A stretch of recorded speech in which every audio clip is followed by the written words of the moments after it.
그리고 우리들의 헌신과 우리들의 순종은 예수님과의 그 만남 속에서 찾아오는 자연스러운 반응이 될 수 있어야 한다는 거죠.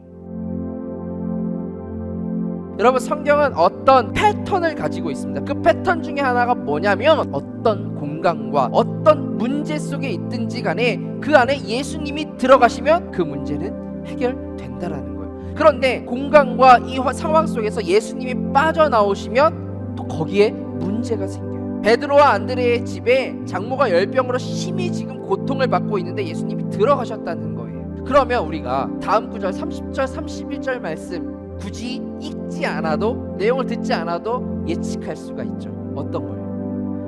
열병, 그 문제가 해결되었겠구나. 예수님이 들어가셨으니까 어떤 일이 일어날까? 문제가 해결된다는 거예요. 그러니까 여러분, 문제 없는 인생은 없습니다.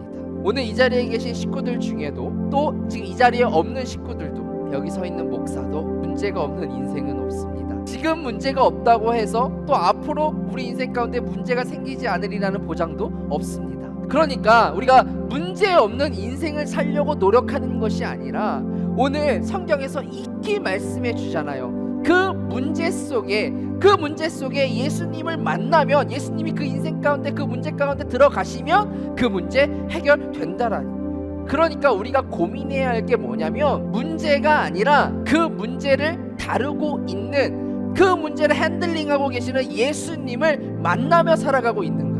우리는 문제를 고민해요. 그런데 우리가 고민할 건 그 문제가 아니라 그 문제를 다루시는 예수를 우리가 삶 가운데 만나며 살아가고 있는가? 오늘 문제가 있는 내 가정 가운데 예수님을 만나며 살아가고 있는가?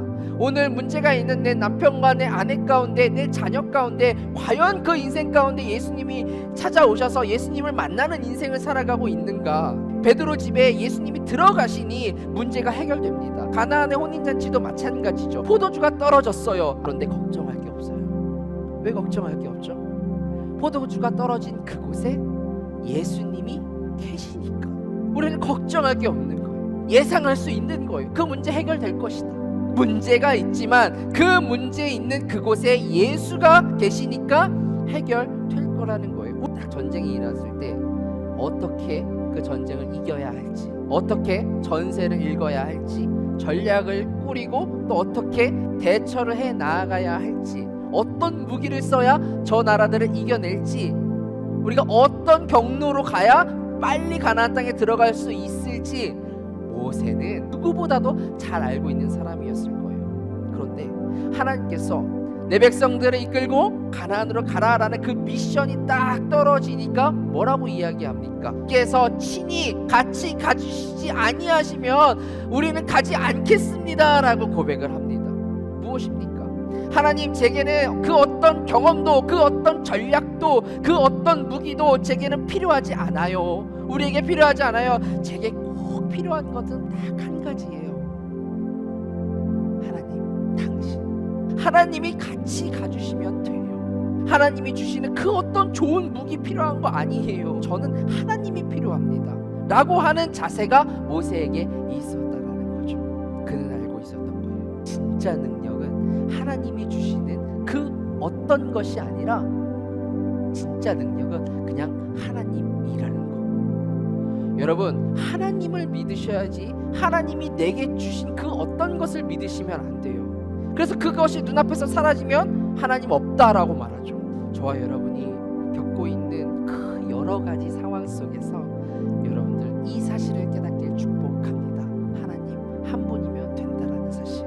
예수님께서 안식일에 사람을 고치는 그 순간에 왜 율법을 어겼어? 라고 고발을 하려고 하는 사람이 지금 눈을 시퍼렇게 뜨고 예수님을 주시하고 있었다는 거예요. 그런데 예수님은 그것에 개의치 않고 뭐예요? 안식일에 병자를 고쳐버리십니다. 예수를 만나면 가치의 기준이 달라진다라는 거예요. 자, 보십시오. 예수님을 만나기 전에는 내가 이렇게 생각을 했어요. 그런데 예수님은 만나니까 이제 달리 생각을 하게 되고 달리 말하게 되는 거예요. 이 당시로 돌아와서 한번 생각을 해볼까요?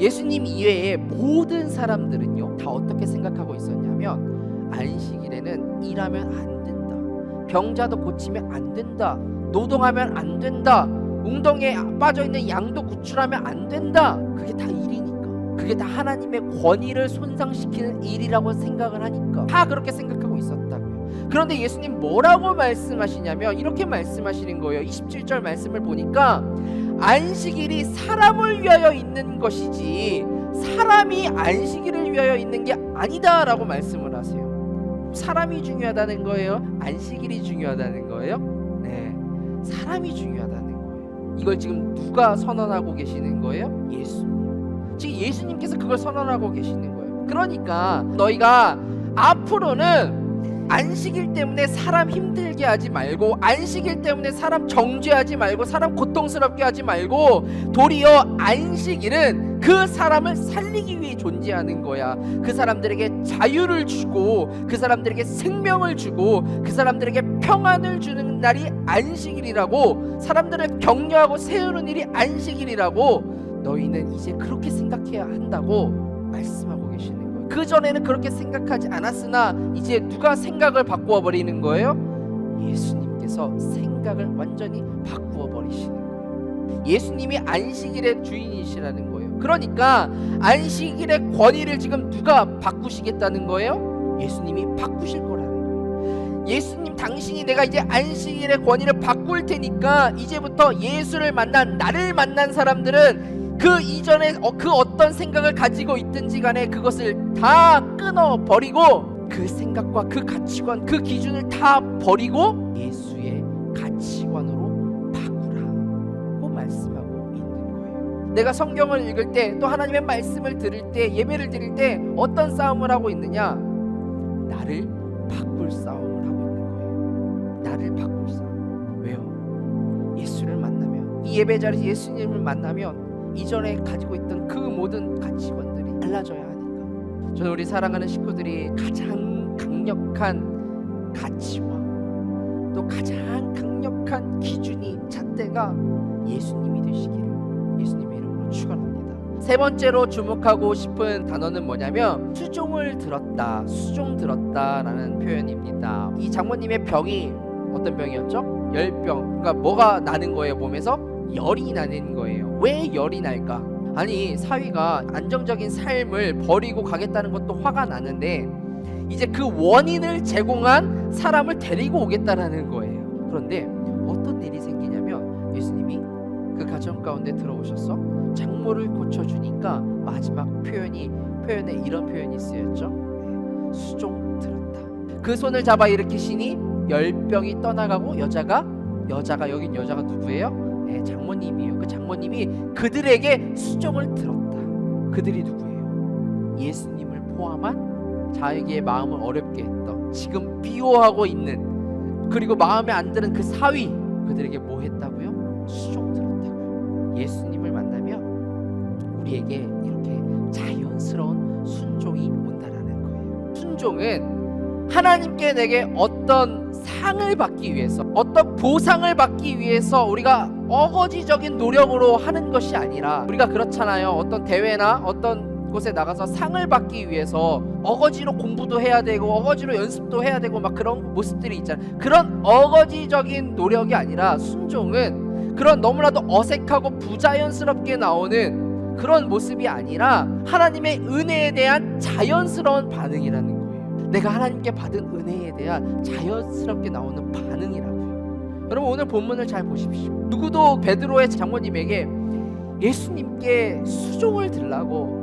말하는 이 아무도 없어요. 그 정도 연세 있으시면 사실 가만히 계셔도 괜찮을 것 같아요. 그런데 그 여인은 견딜 수가 없었던 거예요. 예수를 만나서 병이 낫자마자 원망의 대상이었고 또 미움의 대상이었을지도 모르는 그들에게 도리어 좋은 마음을 품고 도리어 그들을 수종들게 되었다라는 이 사건은 우리들의 마음이 변하고 또 우리들의 태도가 바뀌기 위해서는 분명히 예수님을 만나야 한다는 거예요. 그리고 우리들의 헌신과 우리들의 순종은 예수님과의 그 만남 속에서 찾아오는 자연스러운 반응이 될 수 있어야 한다는 거죠. 사도 바울이 성령을 통해서 깨달은 게 뭐냐면 내가 이제 어느 성으로 가든지 축복받을 거다?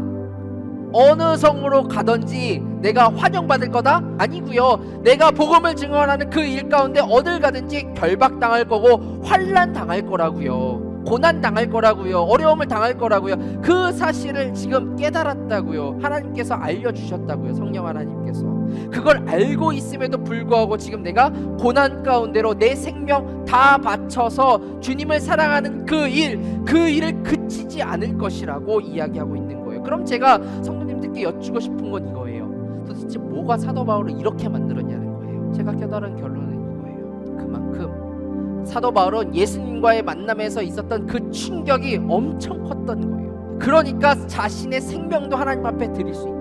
예수님 때문에 뛰는 그 심장을 이제는 멈출 수 없겠다라는 거예요. 그만큼 그 만남의 충격이 컸다라는 거예요. 예수님과의 만남의 충격이. 여러분, 예수님과의 만남의 충격 기억하십니까? 여러분이 예수님을 만났던 그때를 기억하십니까? 예수를 만난 그 충격이 그로 하여금 이런 반응을 가져오게 했다라는 거죠. 왜 오늘 우리들에게 열심이 없을까? 우리들이 이렇게 삶 속에서 나약해 보일까? 왜 자꾸 부정적인 생각들이 들어올까? 왜 오늘 우리는 이 환난 앞에서, 문제 앞에서 자꾸 넘어지면서 살아가는 것일까? 물론 여러 가지 원인들을 우리가 생각해 볼 수 있겠지만, 찾아낼 수 있겠지만, 그러나 그 전에 반드시 우리에게 물어봐야 할 질문이 있습니다. 나는 예수를 만났는가? 나는 예수를 만남으로 살아가고 있는가? 나의 예물드림이, 나의 헌신이, 나의 예배드림이, 나의 예수의 사람으로 살아가는 이 삶이, 나의 순종이 예수와의 만남 속에서 오는 자연스러운 반응인가? 오늘 베드로의 장로처럼 예수님을 만난 그 만남의 충격으로 인해서 누가 시키지 않아도 그녀의 마음을 힘들게 했던, 그녀의 마음을 어렵게 했던 예수님을 포함한 그 무리들에게 자연스럽게 수종을 들었던 그 모습, 이 말씀의 거울 앞에서 한번 여러분의 모습을 점검해 보셨으면 좋겠습니다. 예배의 자리가 하나님을 만나는 자리, 저와 여러분이 예수님을 만나는 자리가 되어야 돼요. 우리 개인과 우리 가정, 우리 교회, 그리고 이 땅이 변화되는 그 시발점, 그 변화되는 그 출발점이 하나님을 만나는 자리, 예수를 만나는, 주님을 만나는 자리가 되어야 할 줄 믿습니다.